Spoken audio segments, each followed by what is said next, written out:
Ella es licenciada en Historia, estoy hablando de Dora Elizabeth Parada, a quien le damos la bienvenida. Bienvenida. Para que se incorpore a los micrófonos de Cero Lag y nos cuente un poquitito, no solo tenemos esta cosa de filosofar, que nos encanta, ¿sí? Sobre todo después de alguna cerveza. Sin duda, pero se ve que encontramos a alguien que estaba mucho... Creen en Dios después de alguna cerveza. Claro, nos pasa, de las creencias aparecen todas. Lo bueno de todo eso es que después te olvidás, así que... Por suerte. Sí, tal cual. Verdura. Sí, tal cual. Pero bueno, estamos en esta disyuntiva y seguramente en este derrotero de ver cuántas son las realidades que en paralelo vivimos, porque la realidad que tenemos hoy nosotros no es la misma que acaba de tener el bonaerense hace un par de horas. No es la misma que tiene el de La Rioja, o tampoco el de Catamarca. O las que vendrán, que o las no que sabemos vendrán. Tampoco dónde iremos a parar. Entonces, es llamativo vivir en un contexto como el que nos toca a nosotros. Si uno mira un poquito las noticias de lo que está pasando, no solamente en el resto de Sudamérica, en Europa o inclusive en continentes de Asia y demás, sin dudas también están igual. Entonces, digo, ¿cómo lo vería un pensador, alguien que se comió horas viendo de qué forma la humanidad podía llegar a progresar? Menos mal que no nos ve, ¿o no? Pero lo vamos a analizar con ella, porque yo digo, me gusta mucho esto de ver lo que planteamos para el día de hoy, los micropoderes, en este caso, que circulan en lo social, cómo van chocándose entre burbujas, porque hoy vivimos burbujas. Exactamente. Sí. Y de alguna manera bajarlo a la realidad cotidiana de las personas, porque si no lo planteamos en un entorno muy académico y a veces estas vamos a decir, interpretaciones son más sencillas de entender en el cotidiano, porque las vivimos todos los días. Pero busqué la persona indicada para que la baje. No sé si soy la indicada, pero se los agradezco igual. Un placer enorme compartir, chicos, acá con ustedes. Y hablando, bueno, temas que me gustan, ¿no? Y sobre todo con esta modalidad de poder acercar a algunos pensadores al común de los vecinos, ¿no? Esto pasa en casi todas las ciencias sociales, humanas, en lo académico siempre cuesta bastante, nos cuesta a los cientistas sociales poder, y es hacer una revisión que habrá que dar y que también se dio Foucault en su momento, y lo hizo muy bien, de poder analizar la sociedad de manera que esa sociedad interprete los cambios, ¿no?, que están pasando, ¿no? Y Foucault justamente transitó una época de grandes cambios, los 60, los 70, donde parecía que iba a ser un antes y un después, ¿no? Sí. Y después, bueno, resultó que la sociedad fue más difícil de cambiar hasta de lo que Marx creía, digamos, ¿no? Pero en aquel entonces, con esta teoría de vigilar y castigar, que pasó en los 60 y los 70, que nosotros acá lamentablemente vivimos penosos escenarios en aquel entonces, yo supongo que si hoy viviese, si le tocase ver lo que tiene que ver, o sea, esto que nos toca vivir, no sé si sería no sería cruel para analizar, pero sí la preocupación estaría al momento de ver de qué manera nosotros chocamos internamente, ¿sí? Porque parecemos que somos celulitas independientes funcionando en esto. Sí, sería interesante también escucharlo a Foucault ante las teorías filosóficas y sociológicas que están en danza. Hoy, por ejemplo, Slavoj Žižek, ¿no?, es uno de los filósofos que está hablando mucho de esto, es bastante polémico además. Byung-Chul Han, digamos que hoy es como el filósofo estrella de alguna manera, pero que también tiene sus detractores, pero tiene análisis muy interesantes de lo que está pasando. Y Foucault me parece que hubiera sido interesante tenerlos en estos momentos, porque justamente creo que podría ser su análisis muy abarcativo y echar luz, digo, sobre lo que sucede en la cotidianidad respecto de esta microfísica del poder, ¿no? Que es ni más ni menos el poder deambulando, desarrollándose en todos los espacios de la comunidad, ¿no? Porque Foucault lo que planteaba era que el poder no estaba justamente en el enfrentamiento entre dominados y dominantes, sino que estaba entre incluidos y excluidos de un sistema, ¿sí? Y que por otro lado, lo que plantea muy fuertemente es que el poder circula, ¿sí?, por todos los ámbitos de la sociedad, ¿no? No es solamente, digo, el poder, porque Foucault asociaba el poder al saber, ¿no? Sí. Entonces, bueno, él empieza a definir qué es saber, ¿no? quiénes determinan cuáles son los saberes socialmente válidos, ¿no? Con lo cual ya implica un poder muy grande, porque digitas también de alguna manera para qué y para quiénes. Exactamente, y ahí viene, digamos, cómo se transmite ese poder primeramente para Foucault en sus primeros análisis, bueno, a través del lenguaje. El lenguaje como a través de los discursos hegemónicos, ¿no? Y hoy, digamos, es una discusión que no termina, porque hoy también estamos discutiendo los discursos hegemónicos. Sin duda, sin duda. Nosotros hace un ratito antes de que llegaras analizábamos con Lucas está bien, son posiciones antagónicas y un poco lo definíamos así, pero si vos ves opiniones, digamos, la dirigencia en sí a veces pierde los estribos y se deja llevar porque son apasionados, la política tiene esto, ¿no? Pero cuando uno escucha a, vamos a decir, mandatarios como Lenín Moreno, citábamos hace un ratito que había perdido los estribos con la verdad que dijo una animalada, después piden disculpas y es como que se retractan de nuevo y vuelven a su burbuja, pero en sí mismo muestran lo que su clase dominante les impone hacer.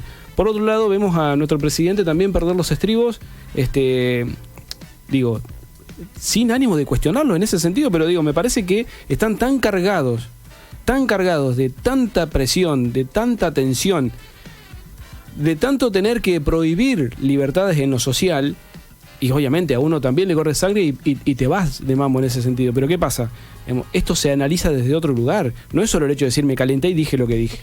Porque la responsabilidad que tienen para con cada uno de nosotros, que somos los dirigidos, es muy grande. Hoy había una expectativa por lo que iba a decir el gobernador, que más allá de lo que anuncie o no anuncie, digamos, la expectativa ya la generó. El hecho de ver si efectivamente nos iba a prohibir, si nos iba a permitir o si nos iba de alguna manera a guionar para ver cómo nos tenemos que manejar en un marco que es bastante agresivo. Porque pegamos permanentemente saltos de contagio que la verdad que a uno le entran a preocupar. Ya está bien, en cierto modo le hemos perdido un poco el temor. Pero digo, ¿cómo se analizaría? Por eso digo, necesitamos plantear este tipo de charlas porque ya pasó un año de la pandemia. Un escenario totalmente desconocido para muchos, para todos te diría. Casi te diría un escenario que parecía, lo veíamos muy lejos porque cuando se empezó a desarrollar casi que decíamos, esto no nos va a llegar a nosotros. Y basta que viniese uno para contagiar a un montón, para llevarse a otro. Sí, iba a pasar, inevitablemente iba a pasar, y está bueno plantear esto desde este lado porque yo me gustaría llevarlo hacia el lado de lo cotidiano, no solo de los grandes rangos que toman decisiones, sino en el trato que tenemos nosotros como civiles también, que no dejamos de ser civiles más allá del cargo que tengamos dentro de la sociedad, ese rango que se posiciona uno, ya sea con el policía en la calle o el mismo comerciante que está por cerrar, que por ahí tiene un destrato con el cliente. Analizar un poco desde ese lado, porque todos tomamos decisiones. Sí, los roles y las funciones que cada uno va actuando todos los días, desde lo que le toca, ¿no? Foucault también habló de esto hace mucho tiempo. Bueno, no tanto, digamos, él muere en la década del 80, ¿no? Pero también analizó esto, ¿por qué? Porque él cuando analiza esta circulación del poder y empieza a decir, bueno, el poder no está solamente en las élites, ¿no? Empieza ahí. Y no lo define el dinero. Era muy importante lo que él decía. Claro, porque él ¿cómo explica la mutación después del poder, ¿no? Y la mutación que él mismo, de la que él mismo es testigo, ¿no? En estos años de tantos cambios. Bueno, él empieza a decir, el poder y esta microfísica del poder circula en la comunidad, ¿de qué manera? Porque el poder se modificó. ¿Dónde está el poder ahora? En la seducción, en el hedonismo, en el consumo, ¿no? La aceptación, exactamente. ¿Y por qué? Porque el gran regulador, va a decir Foucault, y hoy creo que todavía sigue siendo, es el mercado, ¿no? El mercado que lleva a que determinadas élites, ¿no? Organicen dispositivos normalizadores, entre comillas, ¿no? Entre comillas, que en su momento él los estudió y eran las cárceles, los hospitales, los asilos de ancianos, hasta llegar a las escuelas, ¿no? Para posteriormente darse cuenta con sus propios análisis y después además de un trabajo y una erudición muy importante, ¿no? de este pensador, que bueno, precisamente el poder empieza ya a instalarse porque instala ideología, digamos, ¿no? Y se instala también en la persona y te va consumiendo y te va haciéndote creer ciertos rangos. Hay una película muy buena, El Experimento, Sí. que creo que la original es alemana, por ahí la versión americana es la más conocida, en la cual se plantea un reality show que se dividen por testeos psicológicos y dividiendo a las personas, se dividen en rangos dentro de una cárcel. Por un lado, los que van a estar encargados de la seguridad, digamos los guardiacárceles, y por el otro, los que pasan a ser presos. Y es increíble cómo empieza a mutar la cabeza de la gente a creerse ese personaje y a querer doblegar al otro automáticamente. Lo llevamos adentro, creo, en el ADN, Sí. ¿no? Sí. Bueno, hay una película alemana que no me sale en este momento, que es muy conocida. No me sale en este momento el nombre, soy muy mala para los nombres, en general para los nombres.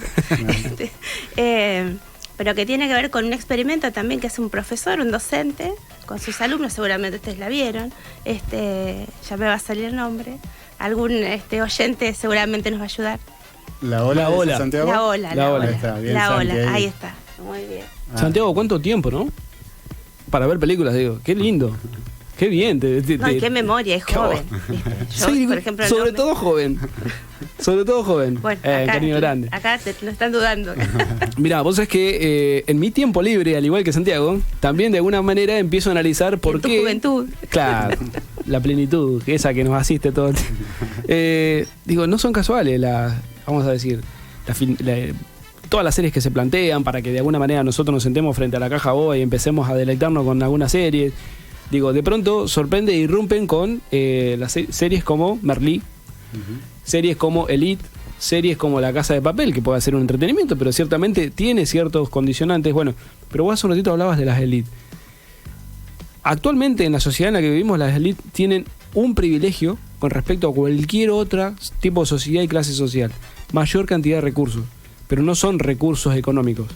Los asisten recursos jurídicos, los asisten recursos diplomáticos, sociales, poder. Pero ¿qué pasa? Cuando empiezan a chocar esta teoría, porque Foucault, una de las particularidades de su basamento de teoría decía, no, el dinero no ejerce solo el poder, coerciona para poder ejercerlo. Pero para eso, primero que nada, tenés que disponerlo. Entonces, volvemos a lo mismo, la plata no hace la felicidad, y esa frase tan trillada y maldita. Pero cómo ayuda, decía, ¿no? Bueno, y este tipo de cosas están cada vez más presentes, y sobre Calma todo los en nervios. ¿Eh? Calma los nervios. Sí, Bueno. El dinero seguro, no hace la sí. felicidad, pero calma los nervios. También detrás de eso hay toda una estructura, ¿no?, que va montando engranajes para que funcione de esa manera, inevitablemente, ¿no? Vuelvo a lo mismo, el sometedor y el sometido tiene que estar. Exactamente, el oprimido y el nos toca opresor. estar abajo, sí, seguro. Bueno, Digo- Foucault hablaba también de eso, justamente, ¿no? Donde él expresa, y bueno, y sus libros hablan de esto, donde la sociedad no solamente observa y, digamos, y cuestiona a quienes están como por fuera de esa normalidad, sino que además es la misma sociedad la que pide castigos, ¿no? Todo Sí, el tiempo. con sus comportamientos. Claro, pide castigo para el anormal, entre comillas, Sí. ¿no? Es decir, cuando Foucault, cuando desarrolla estos conceptos de normal y anormal, bueno, cuando una sociedad dice no lo pueden definir ya como bueno o malo, se toma como normal o anormal, ¿sí?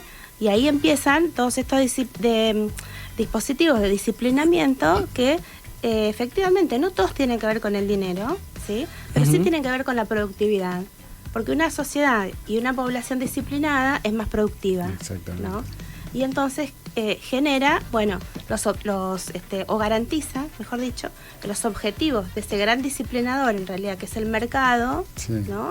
Y sobre todo, Foucault analizaba el capitalismo occidental, ¿no? Esos objetivos del mercado se cumplan, ¿no? Entonces, ¿fue un visionario? Sí, probablemente sí, ¿no? Hasta ahora, si bien por supuesto tiene hay digamos filósofos que lo han cuestionado, pero digamos su teoría fundamental no ha sido todavía Derrotada. no, para nada. Y hoy tendría un montón de material, me imagino, No, para no. analizar. Bueno, las terriblemente. conferencias de él es muy interesante escucharlas, leerlas, digamos. Y bueno, además porque fue muy disruptivo, fue un filósofo, es decir, lo vamos a encontrar como filósofo, como historiador, como un cientista social, porque abordó muchas disciplinas y las reunió, digamos, en estos conceptos que le interesó saber sobre, digamos, cómo se relaciona el poder y el saber en la vida cotidiana, ¿no? Cómo actuamos nosotros. Sí, sí. Imagínate, no sentado en la Plaza San Martín un domingo a la tarde y ve pasar a los pibes sin barbijo. Sentado así, mirando, analizándolo nomás, ¿no? La doble vara, es decir, qué lindos esos pibes, qué irreverentes que son. Sí. Y sin barbijo. Qué hijo, me van a limpiar, qué cintazo. Sí. Ponele, ¿no? Un detalle. Sí. Detalle de color. Digamos, los dos desbalances de una... Por eso digo, qué bueno poder bajarlo en estos tiempos. Porque no se plantea en épocas normales. Se plantea ahora, cuando vos decís, esto se supuesto todo. ¿Quién lo analiza? ¿Y de qué manera?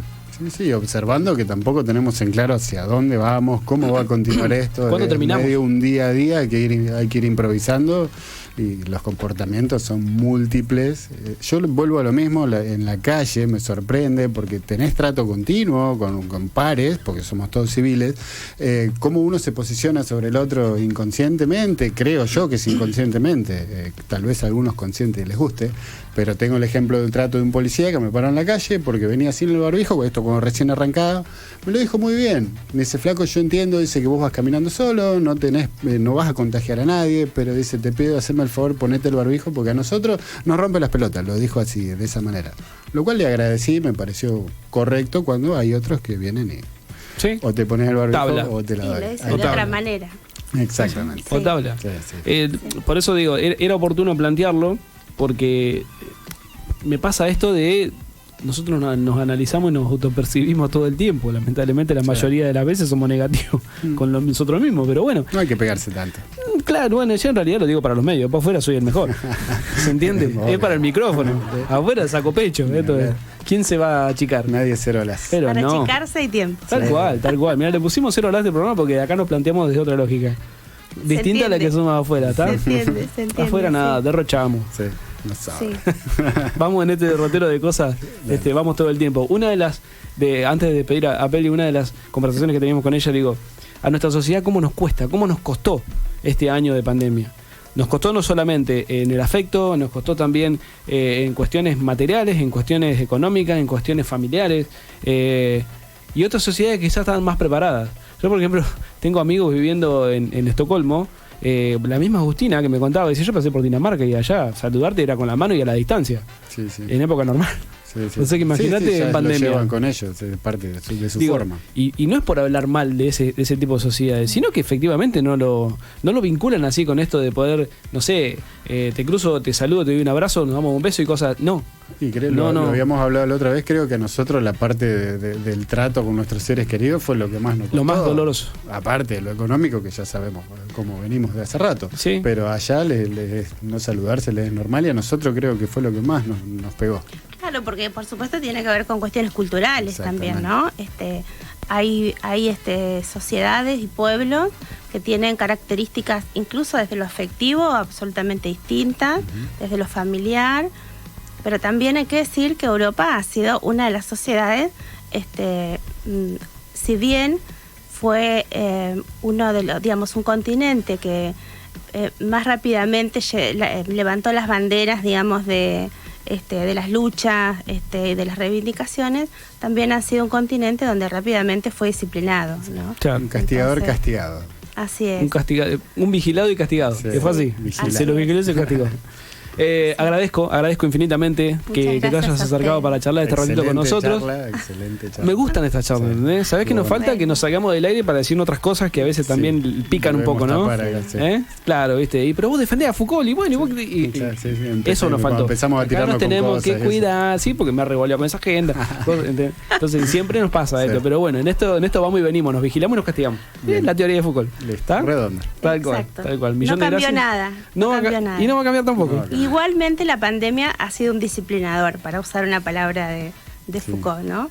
Y nos ha llevado a ejercer esa microfísica del poder en lo cotidiano, como decía acá el compañero, muy fuertemente, muy fuertemente. Sí. Agradecidos nosotros por tu Gracias, visita, chicos. ¿sí? Gracias, Que hayas pasado por gracias Cero a Hablar, ustedes. Muchas que podamos abundar en estos conceptos que a veces no son muy, digamos, yo no puedo sintonizar miles de radio, adoro escuchar radio, pero no sé si alguien plantea esto en estos términos, y si lo hacen, bienvenido sea, yo me lo pierdo. Pero bueno, también queríamos poner otro granito de Y arena. obviamente las puertas abiertas, como decimos Sin siempre. duda. Esto va a tener Sin duda. un segundo round, así que Bueno, Sin duda, muchas vendrá gracias. la licenciada Será Dora bienvenida. Parada para las veces que haga falta, ¿sí? exactamente.